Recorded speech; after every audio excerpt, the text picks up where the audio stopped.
Natalia POV. Hindi ko alam ang ire-react ko sa ginawang paghalik sa akin ni Mateo sa harapan nila, kaya agad ko siyang itinulak gamit ang aking dalawang kamay at malakas siyang sinampal sa kanyang pisngi. Hindi ko alam kung bakit ko nagawa yon, pero huli na para ihinto ko pa dahil nagawa ko na. Gulat, hinanakit, at pagtatanong ang bumalatay sa mga mata ni Mateo habang nakahawak siya sa kabilang pisngi niya. Hindi ako nakapagsalita. Tiningnan ko sila isa-isa, at bawat isa ay may nanunuyang tingin sa akin. I'm sorry, hindi ko sinasadya, umiling na sambit ko. Nakita kong tumayo si Carla. Itutulak sana niya ako, ngunit naging maagap si Mateo, at agad niyang naiharang ang kanyang sarili. Tila ba mas lalong nanggalaiti si Carla, nang hindi niya mahawakan ni dulo ng aking daliri. How dare you slap your boss? Ha? Malakas na sabi niya sa akin. Hey, Carla, will you please shut up? Malakas na sambit ni Mateo, kaya ito naman ang binalingan ni Carla. And you, Mateo, how dare you kiss that yaya of your own son? I assure you, Jasmine will know about this. Galit na sigaw ni Carla. Natigilan ako, nang marinig ko ang pangalan ni Jasmine, dahil siya ang asawa ni Mateo. Legal na asawa sa mata ng tao, at mata ng Diyos. It's just a dare, Carla. Don't be so immature. Sigaw din ni Mateo kay Carla. Alam ko naman na totoo ang sinabi ni Mateo, ngunit, bakit parang nasaktan ako?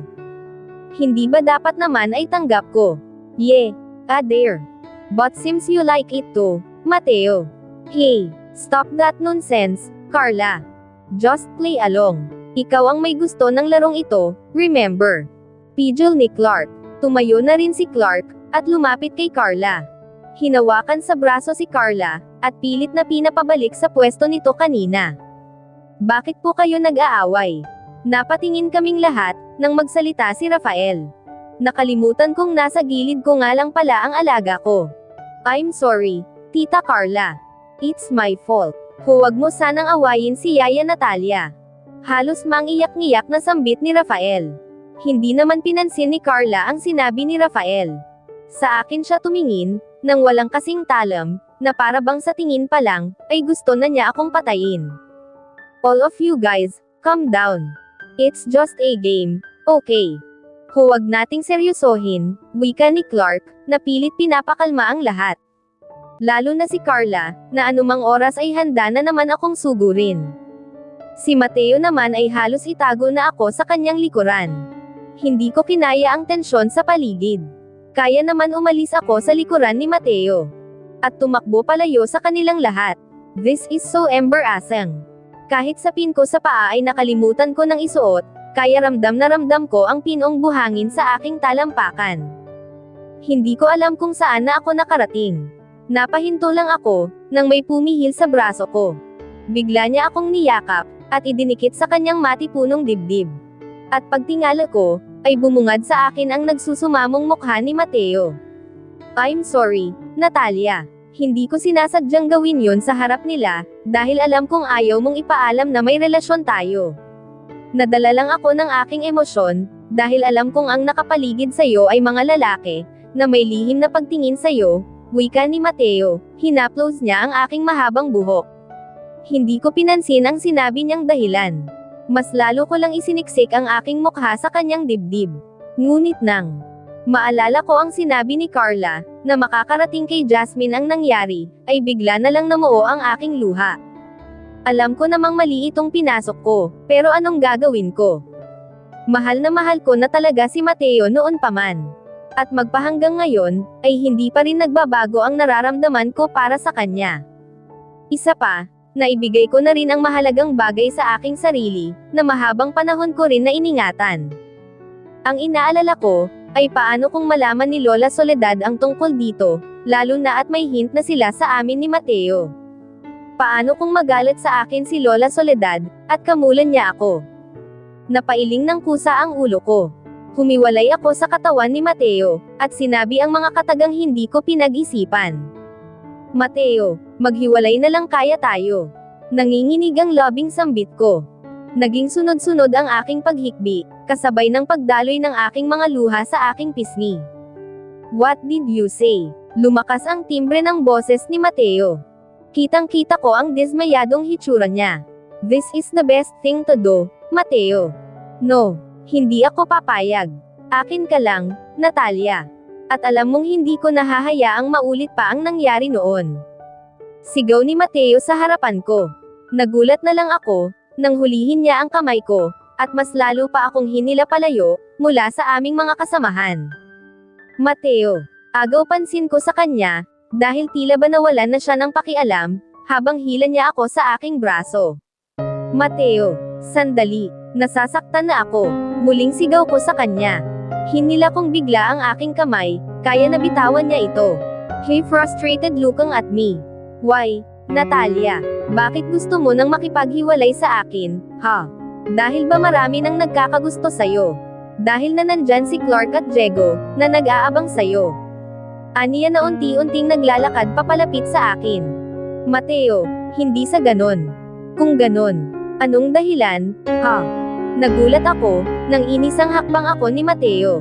Hinawakan ako sa balikat, at marahas akong isinando sa isang coconut tree. Nakaramdam ako ng hapdi sa aking likuran. Mateo, nasasaktan ako. Wika ko habang tumutulo ang aking luha. Mateo, please. Stop this. No, hindi ako basta susuko, dahil lang sa ayaw mo na. Ayoko nang bumalik sa masalimuot na nakaraan, dahil lang sa hinayaan ko na mawala ka sa akin. Hindi ko nakakayanin kung mauulit pa, Natalia. Napatingala ako, dahil meron na namang nagbabadyang luha sa aking mga mata. Hindi ko naman sinasadyang sabihin ang bagay na iyon sa kanya. Ngunit hindi ko rin alam, na magiging ganito pala ang epekto sa kanya. Don't leave me, at nagulat na lang ako, nang bigla si Mateo na lumuhad sa harapan ko. Napatikip ang kamay ko sa aking bibig. Hindi ako makapaniwalang. Ang isang Mateo Acosta, ay luluhod ngayon sa harapan ko at iiyak. Bigla akong naawa, at nakaramdam ng habag para sa kanya. Hindi ko alam na magkakatrauma pala siya, dahil sa ginawa kong pag-iwan sa kanya. Noon, hindi ko siya kayang tingnan, sa ganitong sitwasyon. Kaya naman unti-unti rin akong lumuhad upang pantayan siya. Hinawakan ko ang mukha niyang bahagya pang nakatungo. Pinakatitigan ko ang mga mata ni Mateo, na may bahid pa ng luha. I'm sorry to, Mateo. Hindi ko rin pala kaya, pag-amin ko. Natalia, maikling sambit ni Mateo sa aking pangalan. At natagpuan ko na lang ang aking sarili, na tinutugon ang bawat galaw ng lobby niya. Napakahina ko. Akala ko ay ganun lang kadali.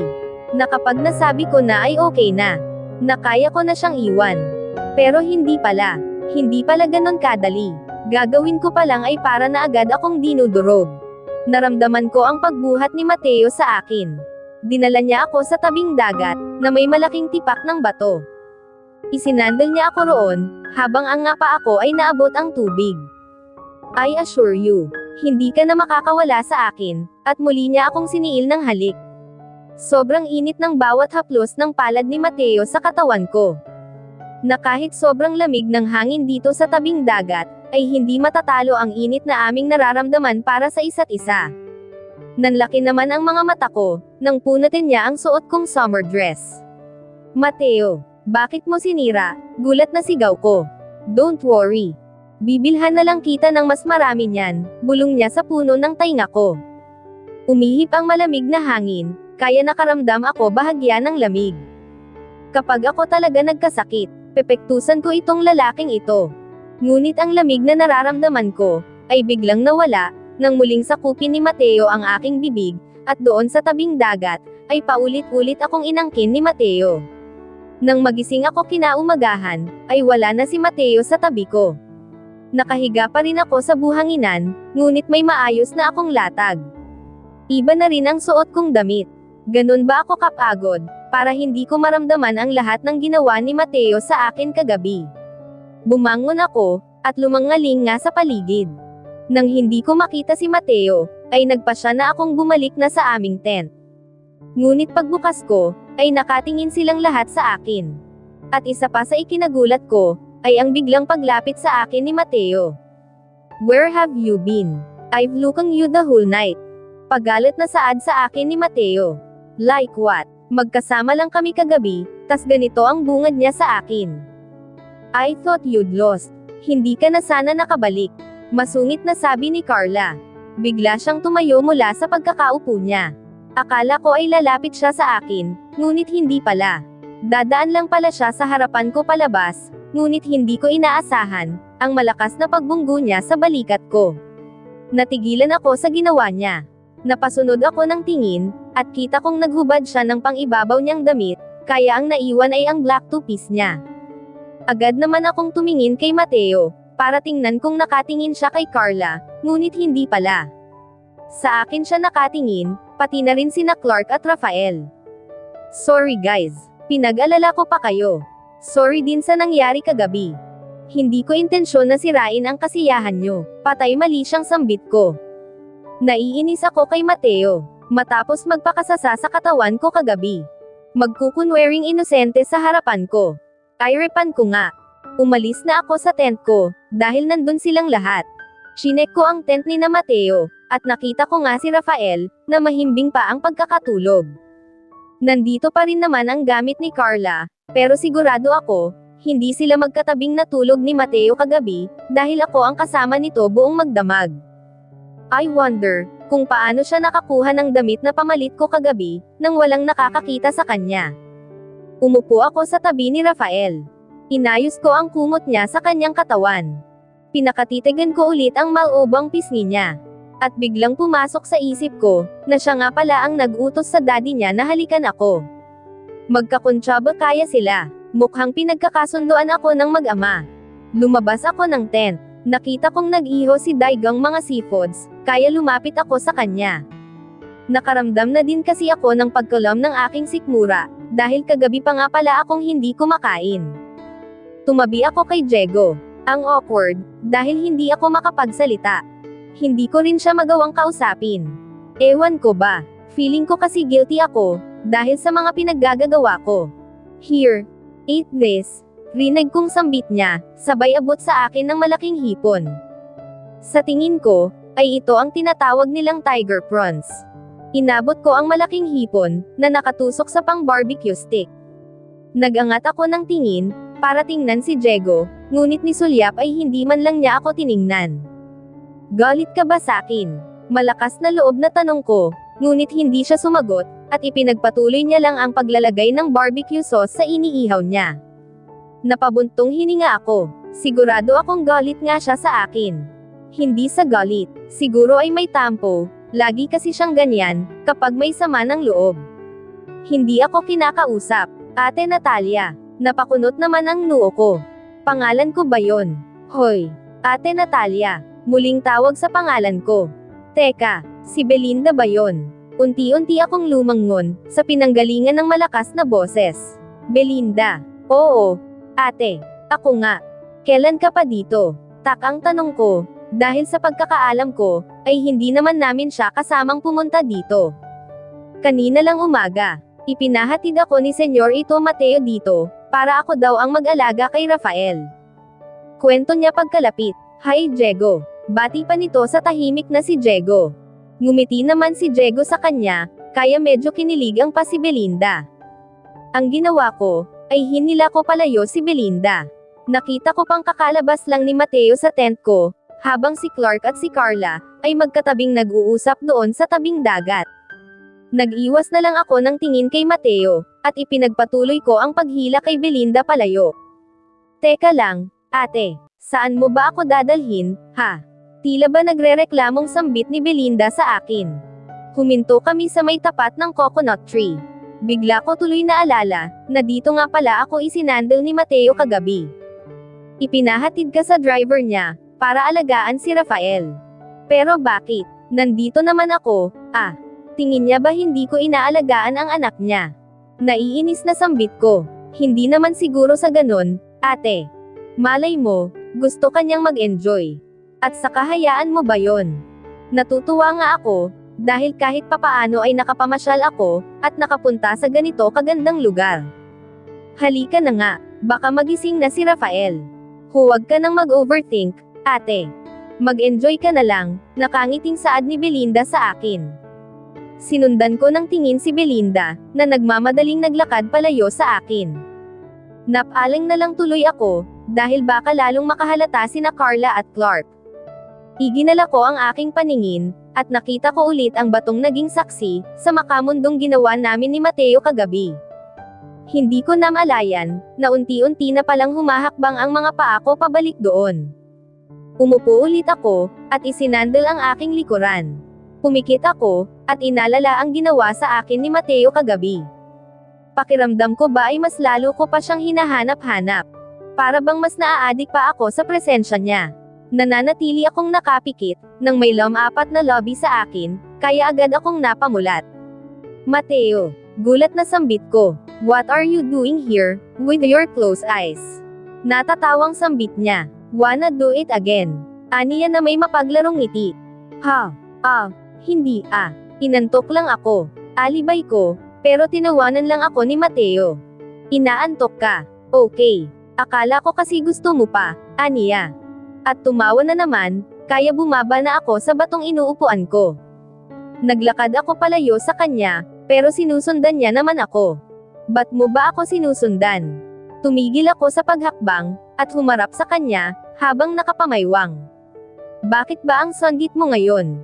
Meron ka ba? Ano? Naiinis na naman na sambit ko. Wala, halika na. Huwag nang masungit. Kakain na tayo. Naka-ready na ang pagkain doon. We do boodle fight. Saad ni Mateo, at hinila na ako pasunod sa kanya. Baliw talaga ito. Pati regla ko pinakikialaman. Pagkarating nga namin, ay may nakahandang mesa.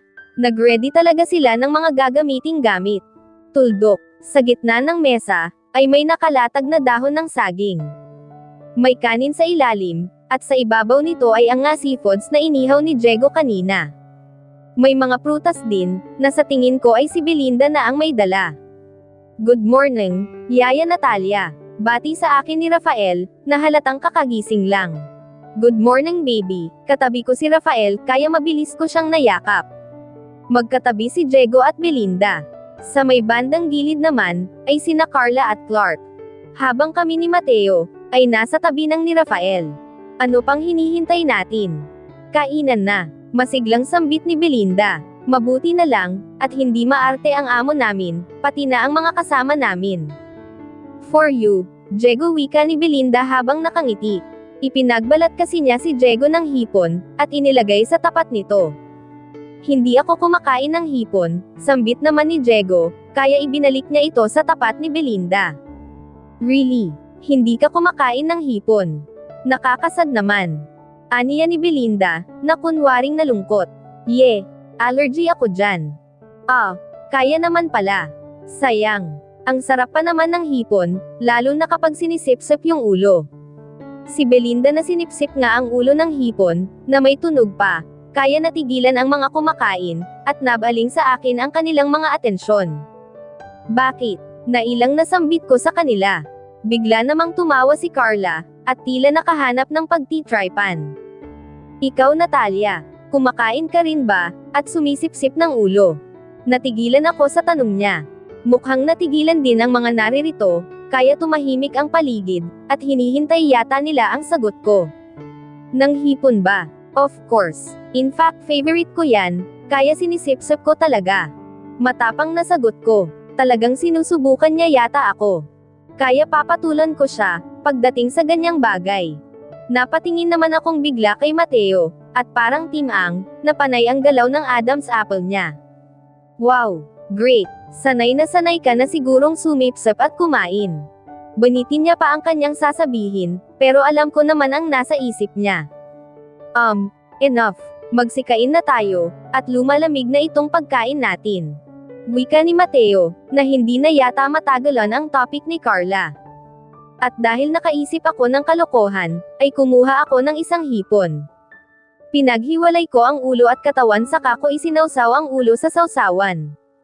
Dahan-dahan ko itong dinala sa aking bibig, at sinipsip ko ito sa harapan nilang lahat. Medyo may kumayat pa nga sa gilid ng lobby ko, kaya din ilaan ko iyon. Pagtingin ko sa kanilang lahat, ay titig na titig sila sa akin. Habang si Carla naman, ay inis na inis ang aura, habang nakatingin sa akin. Mabuti na lang, at tinakpan ni Belinda ang mata ni Diego, kaya hindi nito nakita ang ginawa ko. Ang sarap talaga ng hipon, sambit ko. Ngunit ang mga boys, ay nakaawang lang ang lobby, habang nakatingin sa akin.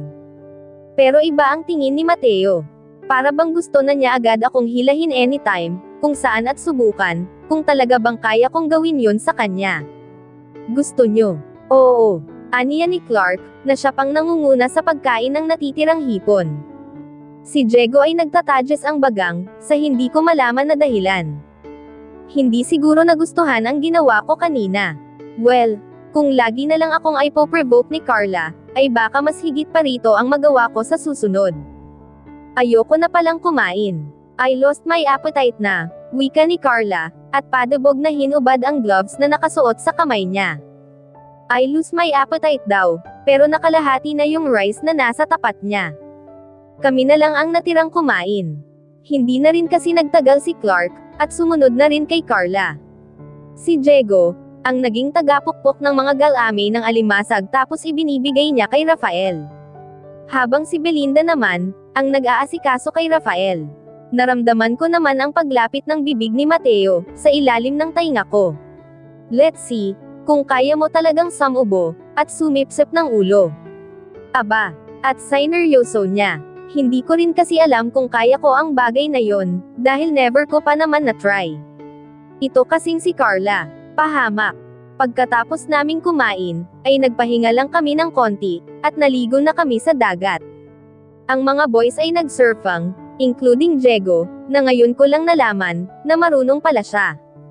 Ako naman ay nanatiling nasa tabing dagat lang, dahil hindi naman ako marunong lumangoy. Pinapakitaan pa ako ni Carla ng paglangoy niya, at pagpunta sa malalim, pero syempre, ay hindi ko kakagatin ang pain niya, dahil baka ikamatay ko pa. Si Rafael ay nakasalbabida. Inaalalayan siya ni Diego, habang si Belinda, ay panay lang ang sunod. Nakakatuwa nga, dahil naging vibes na silang dalawa. Maya-maya, ay lumapit sa akin si Mateo. Inaya ako patayo, at dinala ako sa isang speedboat. Let's go! May alam akong magandang lugar, at ipapakita ko yun sa'yo, bago tayo umuwi mamaya. Sumakay siya sa speedboat. Ako naman, ay ingat na umangkas sa kanya, dahil takot akong mahulog sa tubig. Pagkasakay ko, ay yamakap ako sa kanya ng mahigpit. Mas higpitin mo pa, Natalia, saad pa ni Mateo, kaya sinunod ko naman. At pagkakapit ko nga, ay agad niyang pinatakbo ng mabilis ang speedboat, kaya halos mapasigaw ako. Kumapit ka ng mabuti, yung mas mahigpit, yung parang ayaw mo na akong bitiwan, Natalia. Aniya sa malakas na boses, para marinig ko. At muli, ay mas hinigpitin ko ang yakap ko sa kanya. Mabilis kaming nakarating sa sinasabi niyang lugar. Inihinto ni Mateo ang speedboat, at bumaba siya. Pagkababa niya, ay inalalayan niya ako sa kamay, at sabay kaming naglakad sa medyo gubat na lugar. Anong meron dito? Tanong ko sa kanya, habang naglalakad kami. Hinahawi ni Mateo ang mga matataas na damo, upang hindi tumama sa aming mga mukha. Makikita mo rin, malapit na tayo, panipi. Napaisip naman ako, kung anong meron sa kabilang aplayan ng dagat na ito. Nang nasa may tapat na kami ng malaking puno, ay may hinoang damuhan si Mateo. May daan doon pababa, kaya parang na-excite ako. Naunang bumaba si Mateo. Ako naman ay nakasunod lang sa kanya. Careful, babe, saad pa niya, bago abutin ang kamay ko, habang kami ay paibaba. Akala ko ay purong puno lang ang narito, pero nang makarating kami sa dulo, ay namangha ako sa aking nakita. Isa pa lang itong batis, malinis, at napakalinaw pa ng tubig, dahil kitang-kita ang bato sa ilalim nito. Hindi makapaniwalang napatingin ako kay Mateo. Paano mo nalaman ang lugar na ito? Google, simpleng sagot ni Mateo. Google. Ibig sabihin, ay ngayon lang din niya ito narating. Naunang bumaba si Mateo sa tubig. Hinubad na niya ang kanyang damit, na isinuot niya kanina bago kami umalis. Naka-boxer short lang siya, kaya ako naman ang nag-change outfit. Hinubad ko rin ang short ko, at suot na shirt, kaya ang natira ay ang puting 2 piece. Kami na lang naman ang naririto, at isa pa, hindi naman siguro ako malulunod sa hanggang bewang na tubig. Paglapat ng mga paa ko sa tubig, ay titig na titig pala sa akin si Mateo. Bakit? Pangit ba ang suot ko? Tanong ko pa. Baka kasi hindi niya nagustuhan. Wala naman akong bilbil. Isa pa, makinis ako, at maganda ang hiyubog ng aking katawan. Kumpleto na pala ang batis na ito. Meron na akong diwata. Saad ni Mateo pa bago niya kunin ang aking kamay, at halikan. Sira. Anong diwata? Magtabinuno ka nga, saway ko sa kanya. Nasa ibang lugar kasi kami, at alam kong ang mga ganitong lugar ay enchanted na. Halika nga dito. Masyado ka nang makaluma. Hinila ni Mateo ako sa kamay, at sabay kaming umupo sa batuhan. Sa kanya ako nakaupo, habang nakapulupot ang kanyang bisig sa aking bewang. Isinandal niya ang baba niya sa aking balikat. Mamaya ay babalik na tayo sa real world natin. Sana ay hindi mo ako iwan hanggang sa huli, Natalia. Pangako ko sa'yo, na aayusin ko na ang lahat, pagbalik natin sa Manila. Hindi ako nakaimik sa sinabi ni Mateo, kaya pinaharap niya ako sa kanya. I want you again, Natalia, sambit ni Mateo. Mataman siyang nakatitig, diretso sa mga mata ko. Pinakatitigan ko rin ang mga mata niyang kumikinang, nakasingkinang ng tubig dito sa batis. Alam kong gusto niya ulit na may mangyari sa amin, Mateo. What if mabuntis ako? Tanong ko, habang ipinupulupot ang braso ko sa leeg niya. Batid kong natigilan si Mateo sa tanong ko. Naramdaman kong pumulupot ang braso niya sa baywang ko, at dinama ang pangupo ko sa likuran. Then, I will be the happiest man in the world. Walang pag-aalinlangan na sagot ni Mateo, sa kanya isinubsob ang kanyang mukha sa aking balikat. Paano kung bumalik na ang tunay mong asawa? Ewan ko ba, feeling ko ayaw kong huminto sa kakatanong, dahil minsan lang kami magsarilinan. I told you, aayusin ko ang lahat, aniya, paano kung igmanda niya ako? Nahihirapang tanong ko, dahil sa ginagawa niyang paghalik sa akin. She will never do that. Wala siyang makukuhang ebidensya, at bago niya magawa yon, I'll make sure na divorce na kami, sagot ni Mateo, at muli hinalikan niya ako. Hindi ako nag-aalinlangan, dahil sigurado naman akong mga bantay lang ng kalikasan, ang nakakarinig sa aming dalawa. Tumayo si Mateo, at inihiga niya ako sa ibabaw ng malapad na bato. Mabuti na lang, at makinis ang bato. Hindi rin nasasaktan ang likuran ko, dahil sa inilagay niyang damit niya roon. Gusto kitang sambahin, Natalia, gusto kong sambahin ang buong katawan mo. Pati na ang buong pagkatao mo. His voice was full of desire. His eyes were burning. Hinubad na niya ng tuluyan ang aking saplot. At muli inangkin ako ni Mateo. Thank you, Natalia. Sa pagbibigay mo sa akin ng iyong sarili ng buong buo. Na walang labis, at walang kulang. Akala ko, nung nakipaghiwalay ka sa akin, ay tuluyan ka nang mawawala, ngunit hindi pala. Dahil ngayon, ay akin ka na ng buong buo. I love you, Natalia.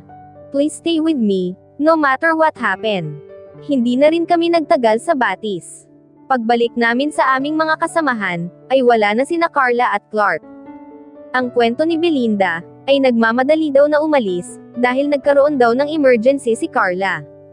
Hindi naman daw ito hinayaan na umalis na mag-isa, kaya ipinag-drive daw ng sasakyan ni Clark si Carla. May dala kasing sasakyan si Clark, habang si Carla ay nakisabay lang sa amin. Tinanong ko naman kung anong emergency, ngunit wala daw sinabi si Carla. Nang mag-ring naman ang cellphone ni Mateo, ay bahagya siyang lumayo sa akin, bago niya sinagot ang tawag. Nagulat pa ako, nang bigla akong hilahin ni Diego, papalayo sa aming mga kasamahan. Nang huminto kami, ay nakakunot ang noo niyang humarap sa akin.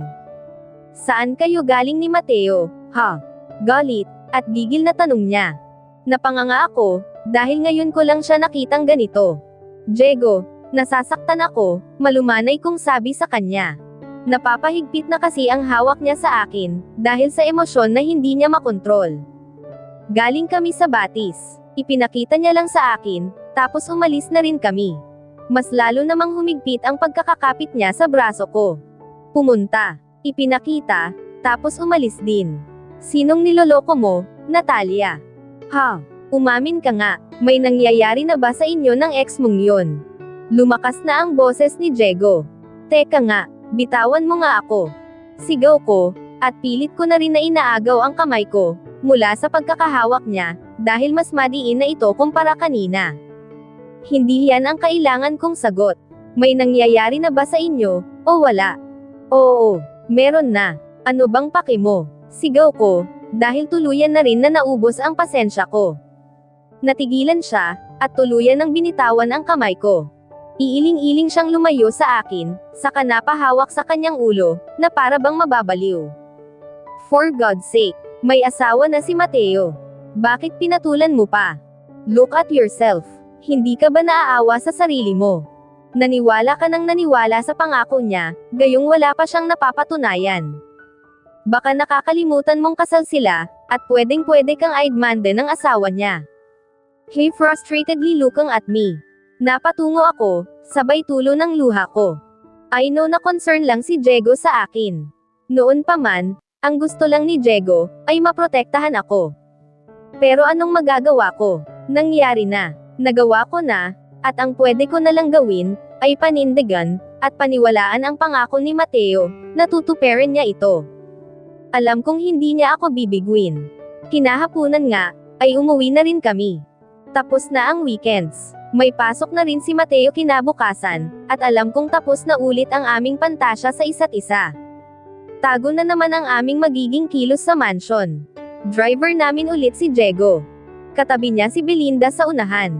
Nasa magkabilang dulo naman kami ni Mateo, at nasa gitna namin si Rafael, na nakatulog na rin dahil siguro sa pagod. Nakakapanibago ang pananahimik ni Mateo. Kanina pa siyang walang imak, simula nung may kinausap siya sa cellphone niya. Naisip ko nga, na baka nagkaproblema siya sa kumpanya, na hindi naman niya maaring ikwento iyon, dahil confidential na ang bagay na yon. Maya-maya pa, ay napapapikit na ako, dahil nakakaramdam na rin ako ng antok. Ngunit wala pa yatang 5 minuto, nung mag-ring na naman ang cellphone ni Mateo. Narinig ko pa ang bantong hininga niya, bago sinagot ang tawag. Inilagay niya lang sa tapat ng tainga niya ang cellphone niya, na worry pinapakinggang ang sinasabi sa kabilang linya.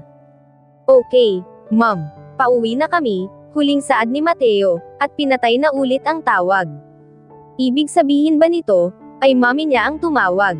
Nakauwi na kaya ang mommy niya sa Pilipinas? Bakit bigla yata akong kinabahan?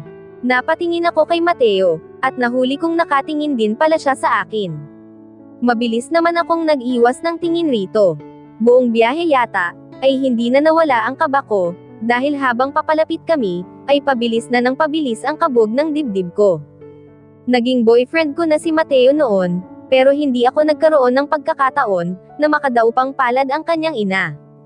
Si Mateo lang palagi ang pumupunta sa bahay noon.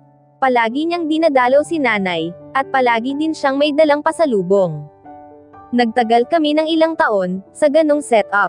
Hindi na rin naman ako nagtanong sa kanya, about sa family niya, dahil naging kontento na ako sa ganong sitwasyon namin. Napapaisip tuloy ako, mabait kaya ang mommy ni Mateo. Kagaya ng nanay ko. Sana ay makasundo ko rin siya, kagaya ni Lola Soledad. Gabi na nga nang makarating kami sa mansion. Ako na rin ang nagbuhat kay Rafael, papasok sa loob. Dadalhin ko na sana si Rafael sa kwarto niya, nang sumulpat ang isang ginang, sa may itaas ng hagdan. Sa tindig, at ayos, at hitsura nito, ay hindi mo aakala na may edad na. Para lang siyang mas matanda ng kaunti sa akin, o dahil mayaman sila, at alaga sa lahat ng skincare. Good evening, Mom. Sambit ni Mateo. Ako naman ay tumungo, bilang paggalang, dahil unti-unti nang bumababa ng hagdan ang ginang. Sinalubong siya ni Mateo, at agad na hinalikan sa pisngi. Good evening, son. You look so happy, at alam ko na kung bakit.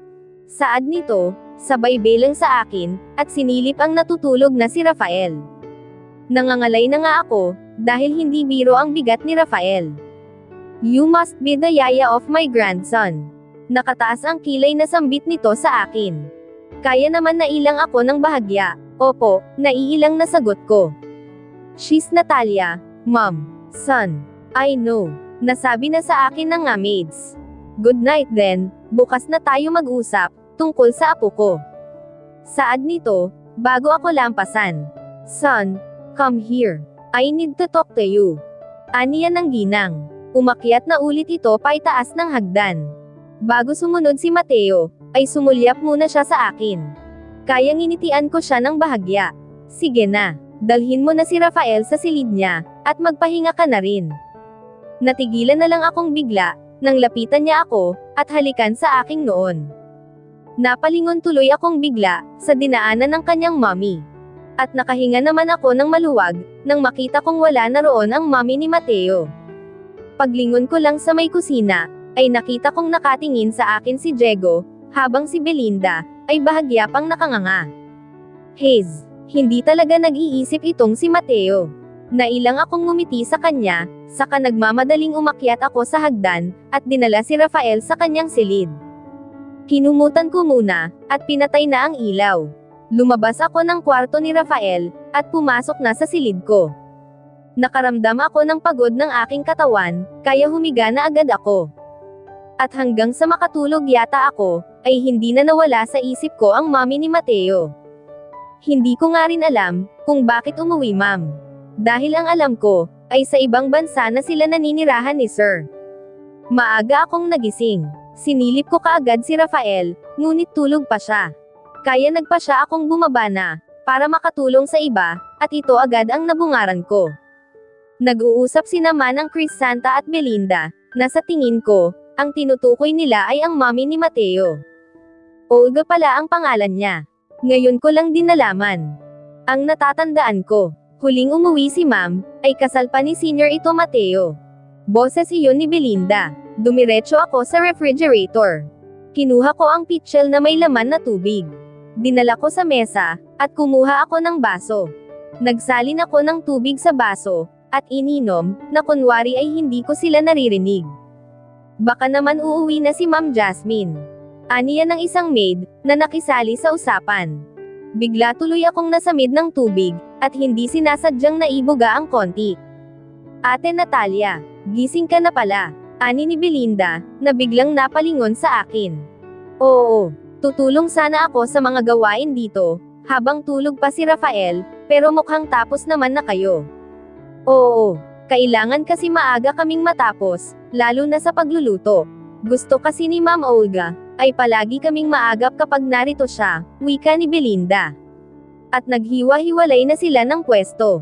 Si Manang Crisanta naman, ay bumalik na sa kusina, upang ayusin na ang mga niluto. Tulungan ko na po kayo dyan. Salamat, Natalia. Panipi. Kinuha ko kay Manang ang isinalin niyang ulam na menudo, sa malaking mangkok, at ako na ang naglagay sa mesa. Tumulong na rin ang ibang maid sa paghahanda. Napakarami palang niluto ni Manang. Kaya nagmistulang faistahan itong hapagkainan, ilang sandali pa, ay nagpaalam na rin ako sa kanila, upang puntahan si Rafael. At pagpasok ko nga sa silid niya, ay eksaktong gising na rin ito. Good morning, baby. Freshen up na. Good morning to, Yaya. Is my grandma Olga is still there?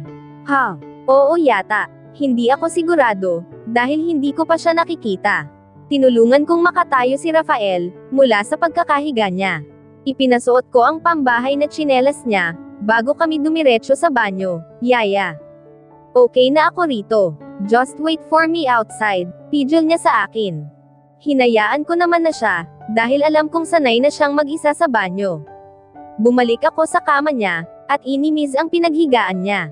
Pagkatapos kong maimis, ay iniready ko na rin ang mga damit niyang susuotan. Ilang minuto pa, ay lumabas na si Rafael, habang nakatapis lang ito ng tuwalya. Iniabot ko sa kanya ang damit na kinuha ko sa walk-in closet niya, but he refused. Ayoko niyan, Yaya. Pambata yan, aniya. Okay baby. Ikaw na ang kumuha ng gusto mo doon. Hindi ko alam kung bakit. Ayaw na niyang ituring ko siyang bata, samantalang 5 taon pa lang naman siya. Nagkibit balikat na lang ako, at inayos ko na lang ulit ang pagkakatupi ng damit niyang kinuha ko kanina. Paglabas ni Rafael, ay hindi mo na nga akalain na pambata ang forma niya. Nakamaong short siya, at naka-shirt ng puti. Napangiti tuloy ako. Ganyan na pala ang gusto mong get up.